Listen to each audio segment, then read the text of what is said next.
الحمد لله والصلاة والسلام على رسول الله وعلى آله وصحبه ومن والاه، وأشهد أن لا إله إلا الله وحده لا شريك له، وأشهد أن محمدا عبده ورسوله. خدمت تمام بینندگان عزیز و گرامی عرض سلام و ادب دارم. در خدمت شما هستیم با ویژه برنامه ماه مبارک رمضان. از خداوند متعال می خواهم که طاعت و عبادت همه ما را بپذیرد و همه ما را توفیق دهد که بتوانیم از این ماه پرخیر و برکت بهره‌مند شویم، که ماه بسیار پرخیر و برکتی است، ماه مبارکی است، ماهی است که در این ماه درهای بهشت گشوده می شود و درهای دوزخ بسته می شود و شیاطین زنجیر می شوند، و ماهی است که در این ماه اگر انسان بتواند برای خود توشه‌ای فراهم کند، سبب می شود که او را از آتش دوزخ نجات دهد و سبب غفران و مغفرت او می شود، که رسول الله فرمود صلی الله علیه و سلم: به خاک مالیده شود بینی کسی این ماه مبارک بر او سپری شود و اما مورد بخشش خدا قرار نگرفته باشد. این نکته خیلی مهم است، یعنی انسان باید تلاش کند که فضیلت این ماه مبارک از دستش نرود. و رسول الله فرمود صلی الله علیه و سلم: در هر شب و روزی در این ماه مبارک تعدادی از آتش دوزخ نجات پیدا می کنند. خدا کند ما هم جز اونها باشیم. رسول الله صلی الله علیه و سلم می فرماید: خداوند متعال فرموده: كل عمل بني آدم له إلا الصوم فإنه لي وأنا أجزي به. فرموده تمام اعمال بنی آدم برای خود اوست بجز روزه که روزه مال من است و من پاداش آن را خواهم داد. و فرموده هر عملی پاداش و ثواب هر عملی 10 برابر است تا 700 برابر، بجز روزه که دیگه من خودم پاداشش میدهم. یعنی دیگه روزه از این نها نیست که از 10 برابر تا 700 برابر باشد، فقط خدا میدونه پاداشش چی هست. الصوم جنه، روزه یک سپری است در برابر آتش جهنم. اما روزه‌ای که واقعا روزه باشد، روزه‌ای که من لم يدع قول الزور والعمل به فليس لله حاجة في أن يدع طعامه و شرابه. اگر کسی از حرف دروغ و عمل کردن به دروغ، یا از حرف باطل و عمل کردن به باطل دوری نکند، هیچ سودی ندارد که غذا را ترک کند یا آشامیدنی را ترک کند، بلکه برای این است که انسان باید متقی شود، سخنان زشت بر زبانش جاری نشود. حتی می فرماید اگر انسان که روزه بود نباید سر و صدا کند و نباید حرف زشت بر زبانش جاری شود. یعنی وقتی که روزه هستی تمام اعضا باید روزه باشد، چشم و گوش و قلب و همه اعضا باید روزه باشد و باید معنی و مفهوم روزه در تمام اعضای وجود انسان نمایان و پدیدار شود. به همین خاطر پروردگار در سوره بقره میفرماید یا ایها الذین آمنوا كتب عليكم الصيام كما كتب على الذين من قبلكم لعلكم تتقون. ای کسانی که ایمان آورده اید، روزه بر شما فرض گردانیده شده همچنان که بر امتهای قبل از شما فرض گردانیده شده. چرا؟ برای چی روزه فرض گردانیده شده؟ لعلكم تتقون، شاید شما متقی شوید. یعنی روزه برای آموزش تقواست. اگر شما در یک ماه کامل تونستی روزه حقیقی بگیرید، به گونه‌ای که اگر از خوردن و آشامیدن و مسائل جنسی در طول روز فاصله گرفتید، دیگه می توانید در بقیه ماه‌های سال و در بقیه روزهای سال از حرام فاصله بگیرید. یعنی شما از این حلال باید حلال را پرهیز از حلال می کنید در طول 30 روز تا در طول یک سال آینده یاد بگیری که چگونه از محرمات پرهیز کنید. یعنی این یک آموزشی است و یک دوره آموزشی هر سال یک دوره آموزشی نیاز هست برای یادآوری و برای اینکه انسان از خواب غفلت بیدار شود و متوجه شود چگونه از گناه و معصیت پرهیز کند. پس این روزه چیزی بوده که بر تمام امتهای پیشین هم فرض شده، ولی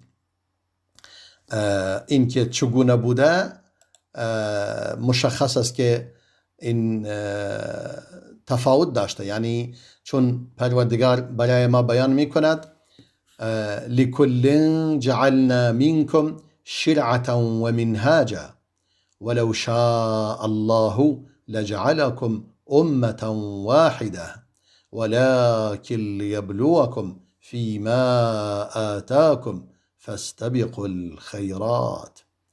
سوره مائده آیه 48 میفرماید برای هر کدوم از شماها شریعتی و منهاج و راه و روشی فرستاده ایم. دین یکیست، دین تمام پیامبران یکی بوده، همون اسلام و تسلیم شدن برای پروردگار. اما شریعت جدا بوده. یعنی چی؟ شریعت مرتبط است به اعمال، به عبادات عملی. در عبادات عملی تفاوت‌های وجود داشته. در همه ادیان نماز وجود داشته، ولی تفاوت داشته که مثلا نماز چگونه باشد.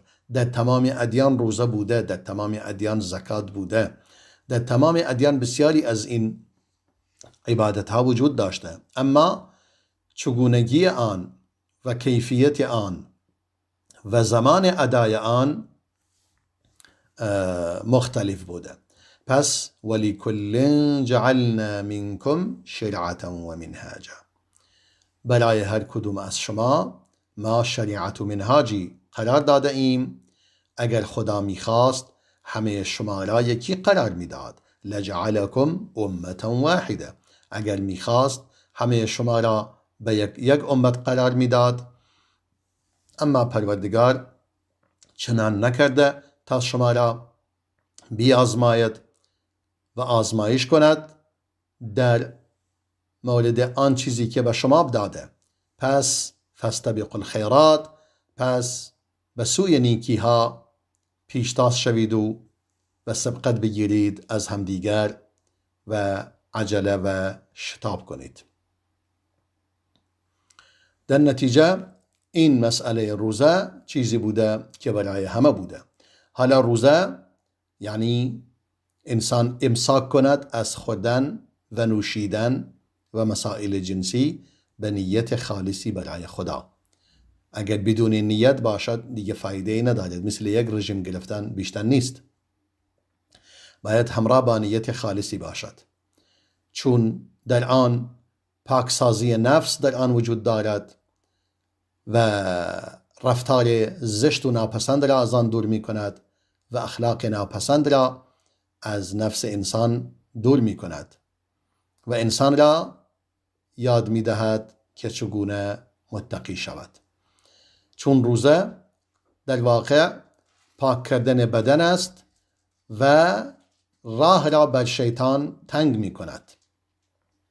همچنان که در این حدیث اومده که می فرماید ای جوانان، اگر کسی از شما توانایی داشت ازدواج کند و اگر نتوانست روزه بگیرد فإنه له وجاء، چون این روزه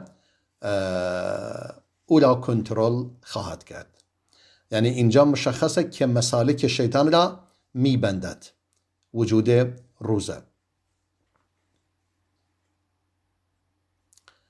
و این حدیث یعنی هم کتب سته روایت کرده اند، امام بخاری و مسلم و ابو داود و ترمذی و نسائی. پس بعداً در اینجا که پروردگار فرمود کتب علیکم الصیام، روزه بر شما فرض گردانیده شده، همچنان که بر امتهای قبل از شما فرض گردانیده شده، میفرماید چند روز معدودی است، ایام معدودات، یعنی زیاد نیست.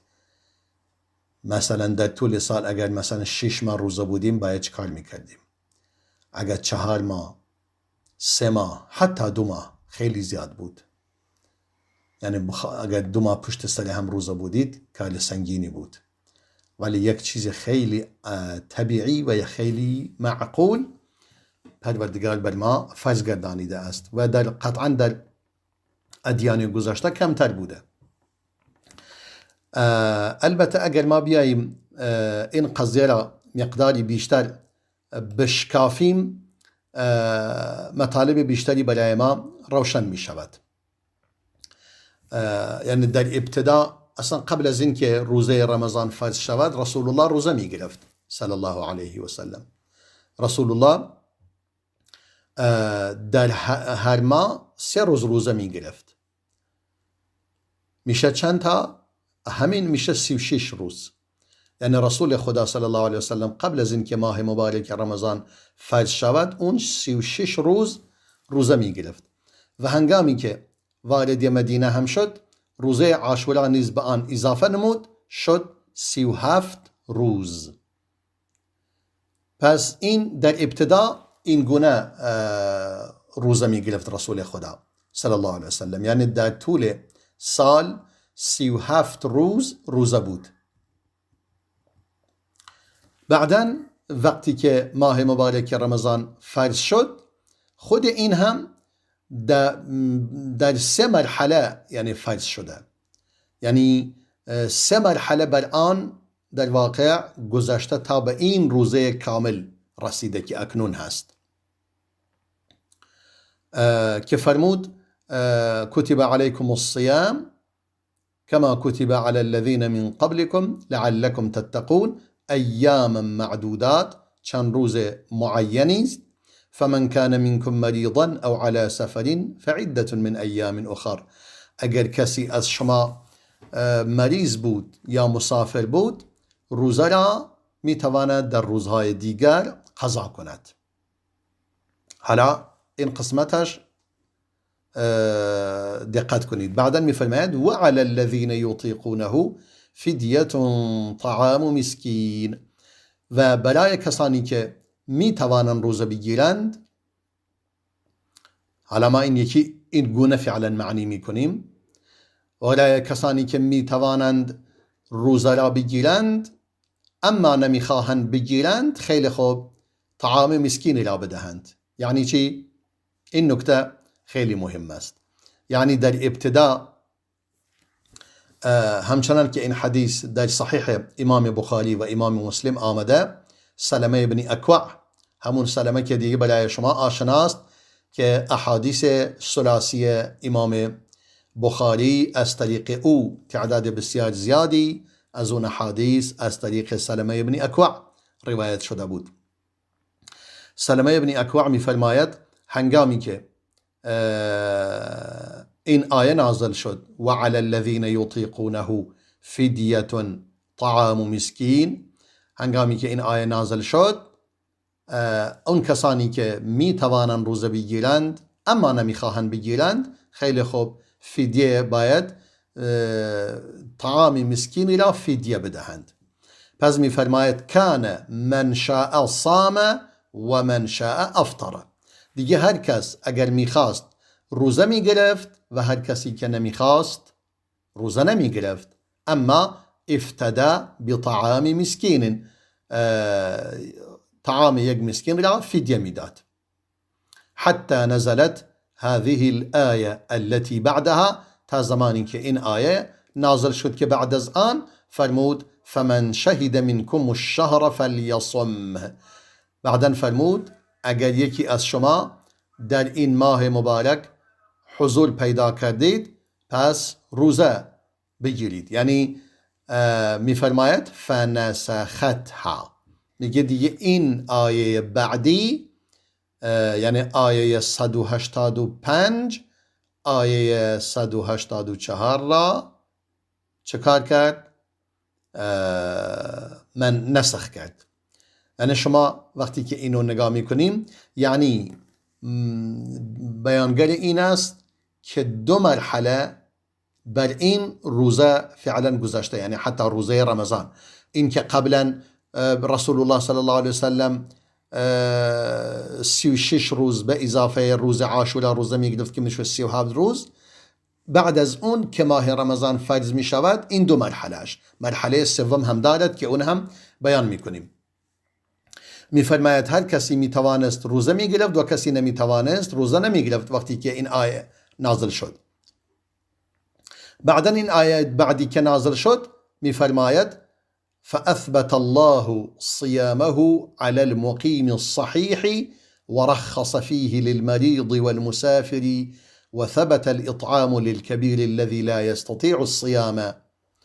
فرمود بعد از اینکه این آیه 185 که نازل شد، فرمود فمن شهد منكم الشهر فلیصم. هر کدوم از شما در این ماه حضور داشتید، چون 2 معنی داره، شهید منکم الشهر، یا در این ماه حضور داشتی یا این ماه را رؤیت کردید، ماه رمضان را رؤیت کردید، روزه بگیرد. اما بعدا در اینجا هم فرموده فرق نمی کند. اگر کسی مثل مرحله قبل، اگر کسی بیمار باشد یا مسافر باشد، روز دیگر روزه را می تواند قضا کند. یعنی می تواند روزه را نگیرد و در روز دیگر که مسافر نیست و که بیماریش بهبود یافته میتواند روزه را قضا کند.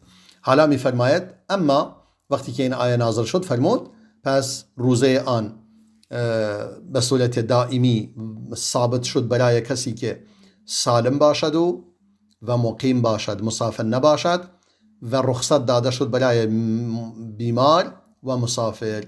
اما اطعام برای چه کسی؟ فدیه برای کسی که نمیتواند روزه بگیرد. وثبت الإطعام للكبير الذي لا يستطيع الصيام. اون کسی که نمیتواند روزه بگیرد برای او فدیه همچنان باقی است. حالا این 2 مرحله، یعنی این 2 مرحله از مراحل مختلف روزه. حالا مرحله سومی هم دارد.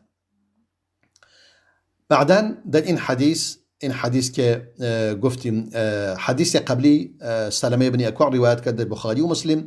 این حدیث دیگر معاذ بن جبل روایت می کند که می فرماید 3 مرحله بر روزه گذشته تا به این حالت اکنون در اومده.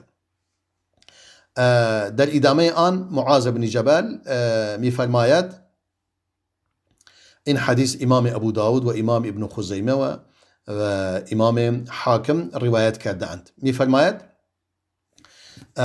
وكانوا يأكلون ويشربون ويأتون النساء ما لم يناموا. میگه می توانستند در شب غذا بخورند و نوشیدنی می توانستند بنوشند و به همسران خود نزدیکی کنند تا زمانی که نخوابیده اند. فاذا ناموا امتنعوا. هنگامی که میخوابیدن در شب دیگه تمام. یعنی فرض کن کسی که مغرب فرا میرسید 5 دقیقه بعد از مغرب اگر خواب میرفت دیگه تمام. بعداً بیدار میشد نمیتونست چیزی را بخورد، نه غذا نه نوشیدنی نه مسائل جنسی نمیتونست انجام بدهد. قال ثم إن رجلا من الأنصار. حالا یک مسئله پیش میاد برای یک نفر از انصار. میگه نفری از انصار، از قبیله از مسلمانان مدینه از انصار، یقال له صرمه، که اسمش صرمه بود. ظل يعمل صائما حتى امسى. میگه همواره روزه بود تا اینکه شب فرا رسید. فجاء الى اهله فصلى العشاء. سپس آمد پیش نزد خانواده اش، نماز عشا را خواند. ثم نام. سپس خوابید، یعنی خیلی خسته بود. فلم یأکل ولم یشرب حتی اصبح. دیگه چیزی نخورد و چیزی را ننوشید تا صبح فرا رسید. فاصبح صائما. دوباره برای روز بعد روزه بود. قال فرآه رسول الله صلى الله عليه وسلم وقد جهد جهدا شديدا. رسول الله این شخص را دید، صرمه را دید، رضای خدا بر او باد، که واقعا خسته شده بود. قال ما لی اراک قد جهدت جهدا شدیدا. رسول الله فرمود چه شده؟ من تو را دارم میبینم خیلی خسته هستی. به خاطر چی اینجوری شده اید؟ قال یا رسول الله اینی عملت امس فجئت حين جئت فالقيت نفسي فنمت. میگه ای رسول خدا، من دیروز کار کردم، مشغول کار بودم، آمدم به خونه، همین که آمدم بر روی زمین خوابیدم و اصبحت حين اصبحت صائما. و هنگامی که بیدار شدم صبح کردم دیگه روزه بودم. این حالت وجود داشت. بعدا و میفرماید و کان عمر قد اصاب من النساء من جاریه او من حره بعدما نام. و امام عمر هم دچار خطا شده بود، یعنی بعد از این که شب فرا رسیده بود، بعد از خواب که بلند شده بود، هم به همسران خود نزدیکی کرده بود، حالا چه جاریه باشد یا زن آزاده، بعد از خواب. و اتى النبی صلی الله علیه و سلم، و اون هم پیش پیامبر آمد صلی الله علیه و سلم، فذكر ذلك له.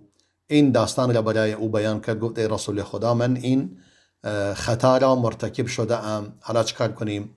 بعدا فرمود فانزل الله عز وجل احل لكم ليلة الصيام الرفث الى نسائكم.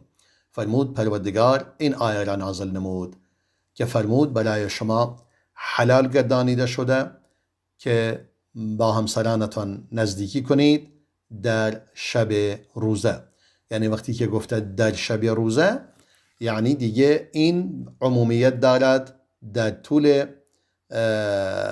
شب می توانید با همسران نزدیکی کنید، حالا خوابیده باشید نخوابیده باشید، به هر گونه باشد، هیچ اشکالی در آن وجود ندارد. ادامه آیه به این صورت می فرماید، فرمود احل لكم ليلة الصيام الرفث الى نسائكم هن لباس لكم وانتم لباس لهن. آنان برای شما لباس هستند و شما هم برای آنان لباس هستید.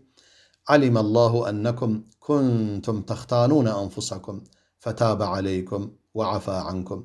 پروردگار میداند که شما به خود خیانت میکردید، یعنی نمیتونستید این تکلیف را رعایت کنید، برایتون سنگین بود. فتاب علیکم، اما پروردگار شما را، توبه شما را پذیرفت و شما را، و عفا عنکم، و شما را عفو نمود. فالآن باشروهن وابتغوا ما كتب الله لكم. الآن می توانید با همسرانتان نزدیکی کنید و از خدا آن چیزی که برای شما مقرر کرده بخواهید، یعنی فرزندی یا چیزی. وكلوا واشربوا حتى يتبين لكم الخيط الأبيض من الخيط الأسود من الفجر. و بخورید و بیاشامید تا زمانی که بند سفید و بند سیاه برای شما روشن شود، یعنی بند سفید طلوع فجر از بند سیاه شب تاریک برای شما روشن شود. من الفجر ثم اتم الصيام الى الليل. سپس روزه را به اتمام برسانید تا شب. اما ولا تباشروهن وانتم عاکفون فی المساجد. حالا این دیگه بحث اعتکاف است که بعداً با آن میپردازیم. حالا وقتی که ما با توجه به این آیات و این احادیث به این نتیجه رسیدیم که 3 مرحله بر روزه گذشته تا به این حالت کنونی در آمده. با هم یک میان برنامه نگاه میکنیم و باز هم در خدمت شما خواهیم بود. خداوندا نگاهم کن، چقدر دور از تو جا ماندم. همه اهل دلان رفتند، من از یاران جدا ماندم. ز بس غرق گناه بودم، به غفلت فرصتم کم شد. به خود چون آمدم دیدم، مرا یک نقطه عالم شد. در آن یک نقطه جایی نیست برای زندگی کردن. تمام است فرصتم یا رب برای بندگی کردن. ولی هرگز نمی بازم امیدم را به این زودی، به امیدی که دریابی مرا از کام نابودی. هنوز هم روشن است شمع امیدم کنج این خانه. ز جام رستگاریم بنوشان یک دو پیمانه. خداوندا دلم دایم ز عشقت مست و لبریز است. چقدر عشقت خدای من بر این بنده دلانگیز است. نمیخواهم در این دنیا گرفتار گناه باشم، در آن دنیا به پیش تو خدایا رو سیاه باشم. مجال توبه میخواهم خداوندا مجالم ده، برای بندگی کردن تو شوق و حس و حالم ده.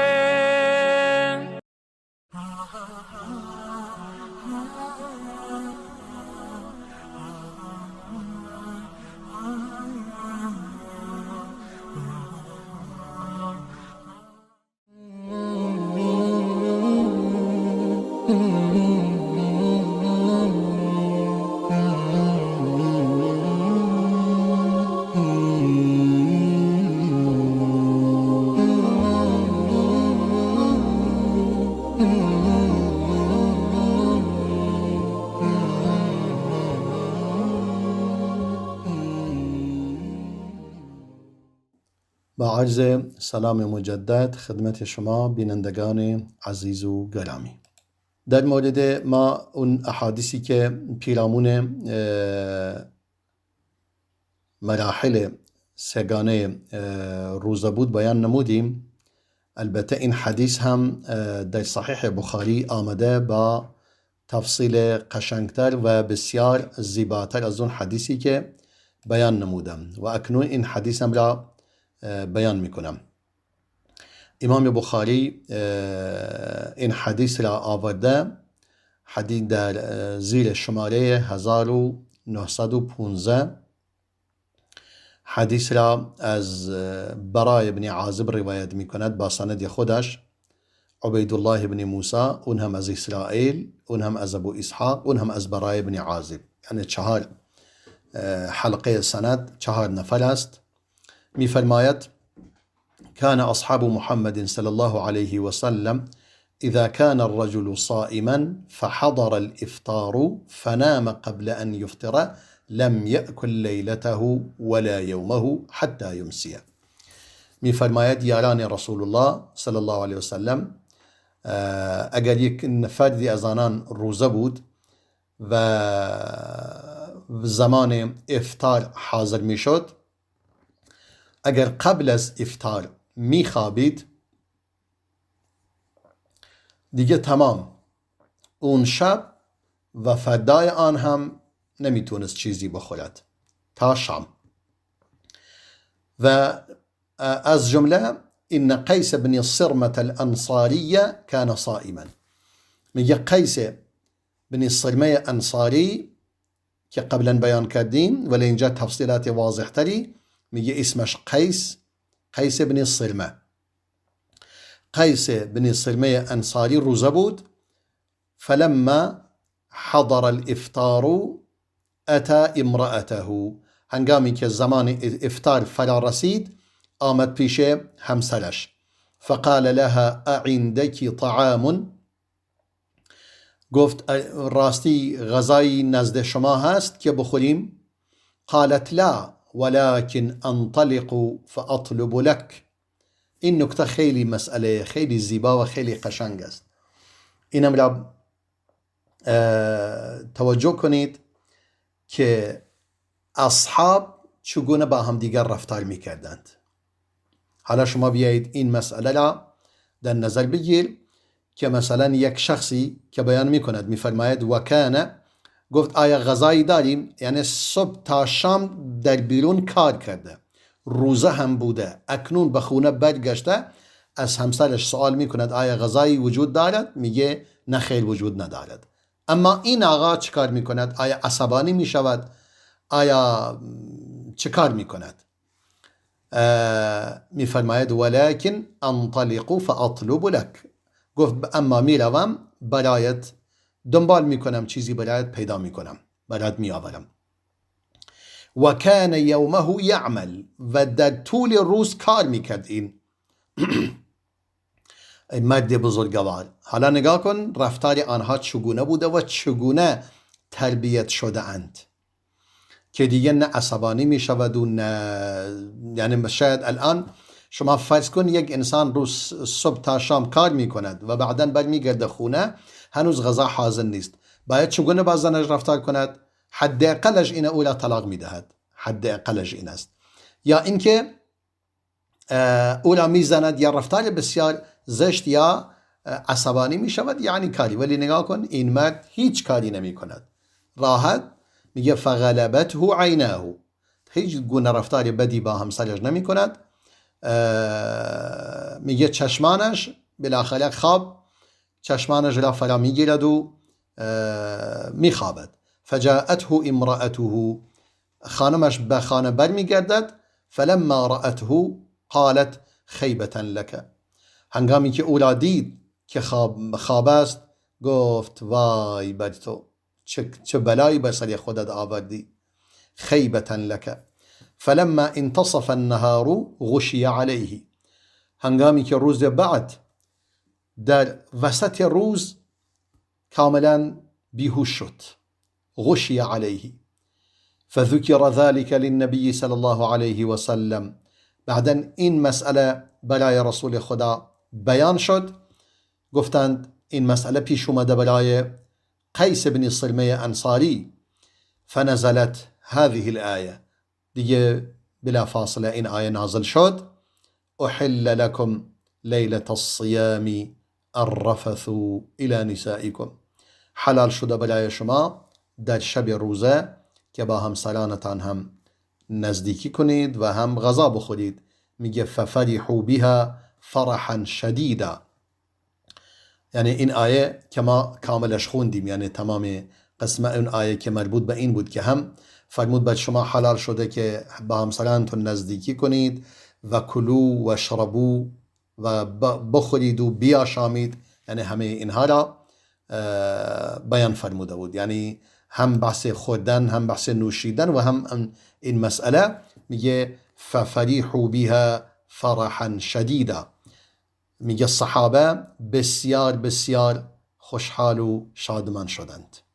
البته در ابتدا اون قسمت آیه نازل شد احل لكم لیلة الصیام الرفث الى نسائكم، برای شما حلال گردانیده شد که با همسرانتان نزدیکی کنید. بعدن میگه بسیار بسیار خوشحال شدند و نزلت وكلوا واشربوا حتى يتبين لكم الخيط الأبيض من الخيط الأسود من الفجر. بعدن فرمود بخورید و بیاشامید تا زمانی که بند سفید از بند سیاه برای شما مشخص می شود، یعنی هنگامی که طلوع فجر فرا می رسد و تاریکی شب می رود. که در اینجا در مورد این آیه هم ثم اتم الصیام الى اللیل، سپس روزه را تا شب ادامه بدهید، یعنی هیچ اشکالی ندارد، شما می توانید بخورید و بیاشامید. حالا در اینجا این حدیث، این آیه که نازل می شود، میگه عدی بن حاتم رضای خدا بر او باد می فرماید هنگامی که این آیه نازل شد، یعنی امام بخاری این حدیث را بیان می کند، حدیث 1916، میگه هنگامی که این آیه نازل شد حتی یتبین لكم الخيط الابيض من الخيط الاسود، عدی بن حاتم می فرماید رضای خدا بر او باد عمدت الى عقال اسود، میگه من یک تناب سیاهی داشتم، آمدم اون تناب سیاه را آوردم، و الى عقال ابيض و یک تناب سفید را آوردم، فجعلتهما تحت وسادتی و من دوتا را زیر بالش خودم قرار دادم، فجعلت انظر فی اللیل فلا یستبین لی، میگه من مرتب در شب بلند میشدم و به این دوتا تناب سیاه و سفید نگاه میکردم که هنوز نمیتونستم تشخیص بدم. فغدوت على رسول الله صلی الله علیه و سلم فذكرت له ذلك، و من صبح که بیدار شدم رفتم پیش رسول خدا صلی الله علیه و سلم و داستان را برایش تعریف کردم. گفتم من دو تا تناب سیاه و سفید زیر بالش خود گذاشته بودم و هرگاه بلند می شدم به آنها نگاه می کردم که ببینم میتونم این دوتا را از هم تشخیص بدم. فقال انما ذلك سواد الليل و بیاض النهار، فرمود این منظور تناب سیاه و سفید نیست، منظور تاریکی شب و سفیدی طلوع فجر و روز است. شما باید اینجوری نگاه کنید. حالا خیلی جالب بوده، یعنی اونها، یعنی این یکی از اون حالات است که انسان گاهی آیه یا حدیثی را میبیند یا میشنود ولی آن را درست نمیفهمد. همین که گفته حتی یتبین لكم الخيط الابيض من الخيط الاسود، میگه تا بند سفید و بند سیاه برای شما روشن شود. این دقیقا فکر کرده که باید یک تناب سیاه و سفید من بیارم و به اینها نگاه کنم. این یک امر طبیعی است، یعنی هیچ ظاهرا خیط یعنی همینو. البته حتی خیط هم از تناب خیلی نازکتر است، یعنی همون مثل قرقره مثلا، یعنی یک تناب، یک بندی که برای خیاطی از آن استفاده می کنند. خیط به اون گفته می شود که در خیاطی از آن استفاده می کنند. خیاطی مثلا لباس که خیلی نازک است، مثل طناب نیست که طناب خیلی کلفتر است.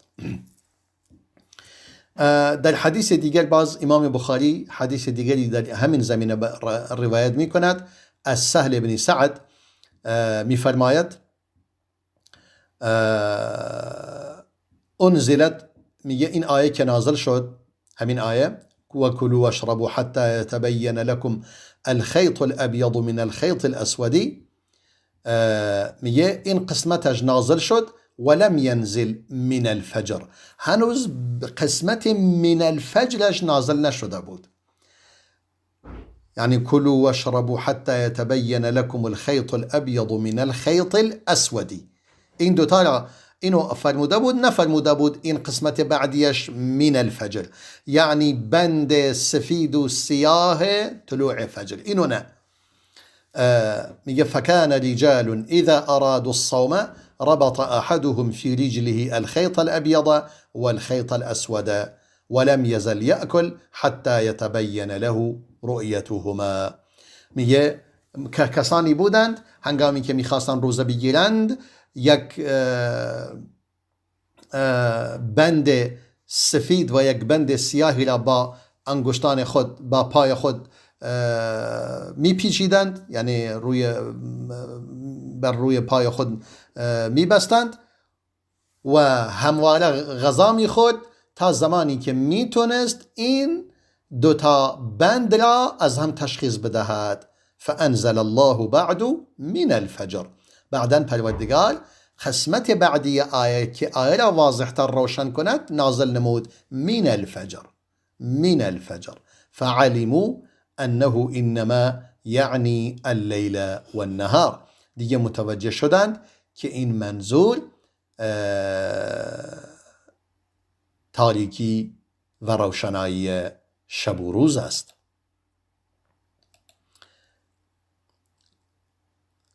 یک مطلب دیگری که دوست دارم بیان کنم خدمت شما، مطالبی است خیلی قشنگ و زیبا در مورد روزه. در صحیح بخاری بیان می کنم، حالا ببینم فرصت هست. بله فرصت داریم. امام بخاری در زیر این باب میگه باب اغتسال الصائمی، یعنی اگر کسی روزه باشد و غسل کند. زیر این باب مطالب خیلی قشنگ و زیبایی را بیان می کند. می فرماید و بل ابن عمر رضی الله عنهما ثوبا فألقاه عليه وهو صائم ودخل الشعبي الحمام وهو صائم. میگه عبدالله بن عمر، یعنی چند نمونه از اصحاب و از علمای صحابه و از علمای غیر اصحاب ذکر می کند مربوط به این مسئله غسل کردن. مثلا میگه عبدالله بن عمر یک پارچه را خیس می کرد و آن را بر روی خودش می گذاشت، تا مثل اینکه این چون دیگه در عربستان هوا خیلی گرم بوده و حتما این در فصل گرما هم بوده، این روزه که مثلا واجب شده اون موقع در فصل گرما بوده، میگه اون را بر خودش می انداخت، یعنی اون پارچه‌ای که خیس کرده بود بر روی بدن خود می گذاشت و هو صائم. یعنی انگار امام بخاری می فرماید بگید اینم یک نوع خیس کردن خودت با آب برای اینکه کمی خودتو خنک کنید و احساس تشنگی و اینها نداشته باشید. میگه شعبی، امام شعبی، این دیگه تابعیز و یک عالم بسیار بزرگوار، میگه شعبی وارد حمام میشد در حالی که روزه بود، یعنی در حالت روزه حمام میکرد. و میفرماید باز امام بخاری و قال ابن عباس لا بأس ان يتطعم القدر او الشيء.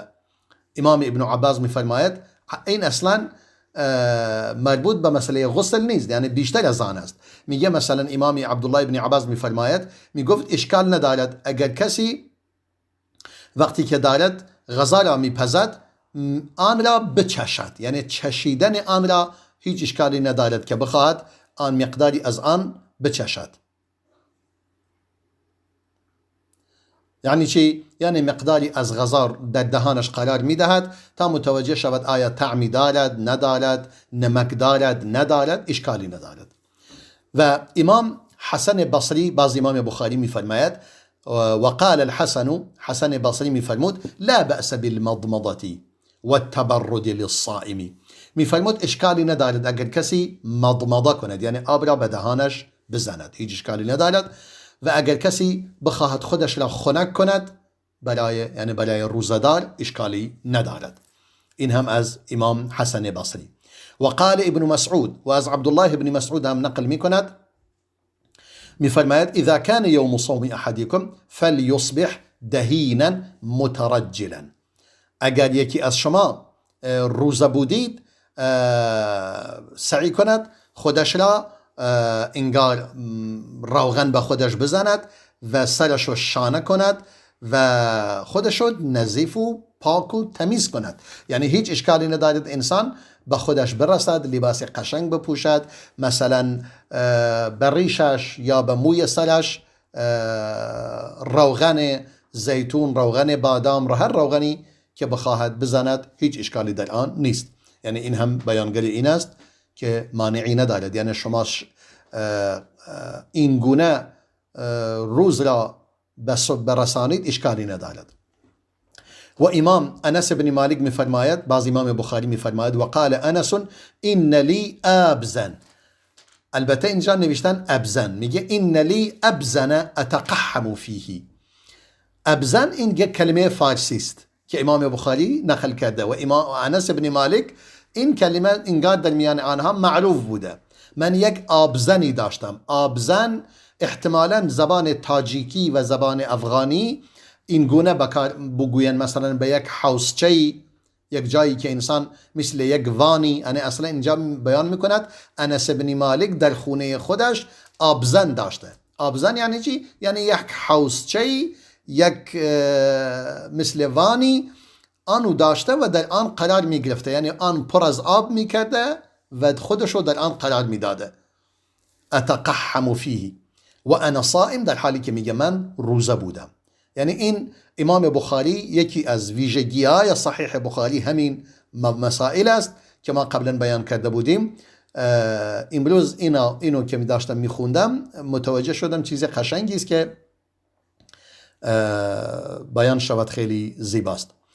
بعدا میفرماید ويذكر عن النبي صلى الله عليه وسلم انه استاك وهو صائم، میگه و از رسول الله نقل شده، امام بخاری میفرماید از رسول الله صلی الله علیه و سلم نقل شده که او سواک میکرد و در حالی که روزه بود. یعنی دیگه اینجا در گویا معروف است در مذهب امام شافعی که باید اگر سواک را زدی قبل از زوال باشد، یعنی قبل از ظهر باشد، ولی به صورت کلی یعنی فرقی نمی کند. رسول الله صلی الله علیه و سلم مسواک میکرد چه قبل از ظهر چه بعد از ظهر. وقال ابن عمر، دوباره امام بخاری نقل می کند، میگه امام ابن عمر میفرمود یستاک اول النهار و آخره، میگه میتواند در اول روز سواک میکرد و در آخر روز هم. یعنی امام ابن عمر میگوید رسول الله صلی الله علیه و سلم چه در ابتدای روز هم در آخر روز سواک میکرد. بعدا میفرماید ولا یبلع ریقه، اما وقتی که سواک زدی دیگه اون آب دهنی که در دهن جمع میشود اون نباید اون را بخورید، اون را بیرون میاندازید.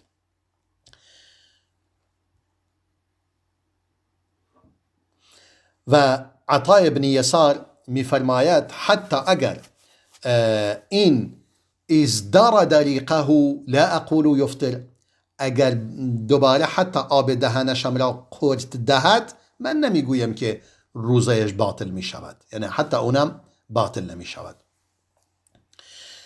و بعدا از امام ابن سیرین نقل می کند امام بخاری وقال ابن سیرین لا بأس بالسواك الرطب، ابن سیرین فرمود حتی اون سیواکایی که خیس باشند یا در ذات خودش تازه آن را درست کردی که خیلی خیس و تر و تازه هست، از اونم استفاده کردن هیچ اشکالی ندارد. قیل له طعم، گفتن آخر این مزه دارد، این مزهش رو چکار کنیم؟ قال والماء له طعم وانت تمضمض به، فرمود آب مگر آب بدون طعم است؟ آب هم برای خودش یک طعمی دارد و شما جایز است که با آن به دهنت بزنید. و بعدن میفرماید امام بخاری ولم یر انس والحسن وابراهیم بالكحل للصائم بأسا، میگه انس بن مالک و حسن بصری و ابراهیم نخعی هیچ برایشون اشکالی نداشت اگر کسی روزه بود مثلا سرمه به چشمانش میزد. گفتن هیچ اشکالی ندارد حتی اگر سرمه به چشمانش بزند. حتی اگر چی گفتن آخر گاهی ما اونو در گلوی من احساس میکنیم، گفت اشکالی ندارد. یعنی این میرساند حتی علما بر این هستند که اگر چیزی وارد معده نشود از راه طبیعی، وارد آن نشود روزه باطل نمی کند. از راه طبیعی اگر وارد شود باطل می شود. اما اگر از راه دیگر مثلا قطره تو چشم می ریزید یا مثلا تو بینی می ریزید یا همین قطره، و الان که مثلا میگه می توانی سرمه به چشم بزنید، دیگه با قطره یکی هست، هیچ فرقی نمی کند، چون اون سرمه هم با اشک چشم خیز می شود، دقیقا مانند قطره میشه، پس اشکالی ندارد. به همین دلیل اگر مثلا بسیاری مردم فکر میکنن که آیا یک سوزنی که انسان میزند، آمپولی که میزند، حالا امروز اگر کسانی هستند که ممکنه واکسن کرونا و یا واکسن های دیگری تزریق کنند، آیا روزه باطل میکند؟ خیر، روزه باطل نمیکند، مگر اون مثلا کسی اون آمپولی باشد یا چیزی باشد مثلا برای تغذیه یا برای تقویتی، این چیزها مثلا وارد بدنش شود، وگرنه بقیه اشکالی ندارد. حتی بسیاری از علما میگویند تنها چیزی روزه را باطل میکند که وارد معده شود. دیگه هر چیزی، مثلا بعضی از علما میگفتن مثلا اگه کسی چیزی را تو سرش فرو کند یا تو هر قسمتی از بدنش فرو برود وارد روزه باطل میشه، ولی در واقع اینجوری نیست. خدا فرموده کلوا واشربوا حتى يتبين لكم الخيط الابيض من الخيط الاسود من الفجر، یعنی خوردن و آشامیدن از روزه را باطل میکند، نه چیز دیگری. در نتیجه اون آمپول هایی که زده میشوند یا سرمه به چشم میزند یا اینها هیچ اشکالی ندارد. احادیث دیگری حالا ببینیم فرصت هست یک حدیث دیگری بیان کنم. دوباره امام بخاری حدیث دیگری برای ما بیان میکند، میفرماید قالت عائشه رضی الله عنها، ام المؤمنین عایشه میفرمود كان النبي صلی الله علیه و سلم يدركه الفجر في رمضان من غیر حلم فيغتسل ويصوم. میگه رسول خدا صلی الله علیه و سلم طلوع فجر بر او وارد میشد در ماه مبارک رمضان، در حالی که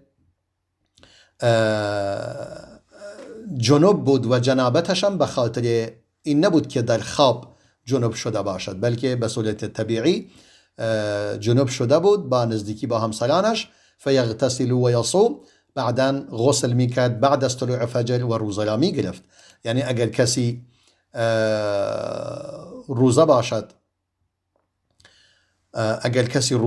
و یعنی جنوب باشد و روز بر او بیاید، اشکال ندارد که در طول روز غسل کند.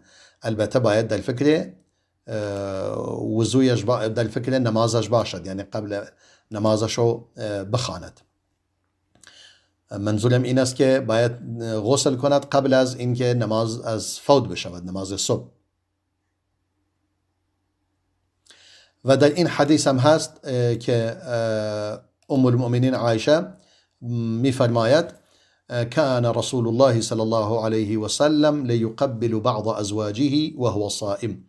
میفرماید رسول الله صلی الله علیه و سلم بعضی از همسران خودش را میبوسید در حالی که روزه بود. یعنی این هم مشکلی ندارد.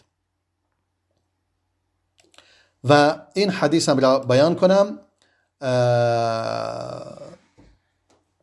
امام عطای بن یسار، البته این مطالب دیگری که امام بخاری باز بیان می کند مطالب قشنگی است، میگه اگر کسی آب را به دهنش زد فدخل الماء في حلقه و آب وارد حلقه شد، یعنی وارد گلوی شد، کسی آب به دهن میزند ولی بدون، به صورت غیر عمد آب وارد پایین می رود، لا بأس این لم یملک، اگر خودش نتونست آن را کنترل کند مانعی ندارد. امام بخاری این را از عطای بن یسار نقل می کند. این قول امام عطای بن یسار است.